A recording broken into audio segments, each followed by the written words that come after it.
अबाजी पानी। बेटा ये तेरे चेहरे पे निशान कैसा?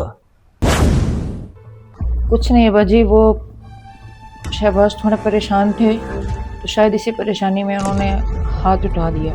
अच्छा, काम की वजह से परेशान थे।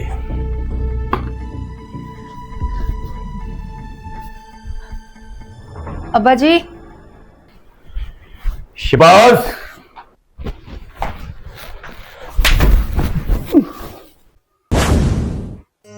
अब्बा जी, आपने मुझे थप्पड़ मारा?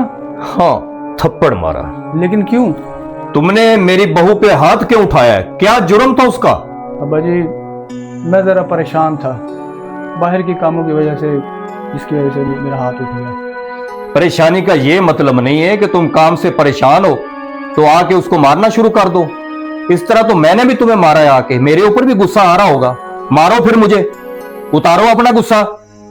सॉरी अब्बा जी, आइंदा ऐसा नहीं होगा। तुमने क्या समझा है कि वो लवारिस है? उसका घर में कोई वारिस नहीं है, मैं हूं उसका वारिस। वो मेरी बहू नहीं है, बेटी है मेरी। अगर तुम्हारी बहन के ऊपर को हाथ उठाए तो क्या गुजरेगी तुम्हारे दिल के ऊपर? अगर आइंदा तुमने ये कोई गलती ऐसी की तो मेरे से बुरा कोई नहीं होगा। ठीक है अब्बा जी, आइंदा ऐसी गलती नहीं होगी।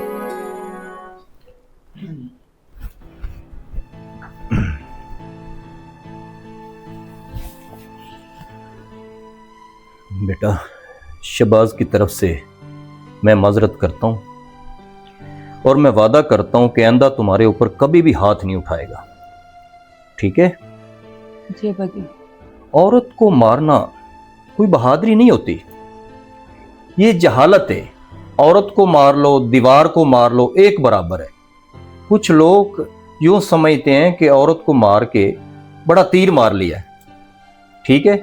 ये इंतहाई जहालत है, बेवकूफ़ इंसान का काम होता है ये। लेकिन तुम परेशान ना होना, अभी तुम्हारा बाप है तुम्हारे साथ।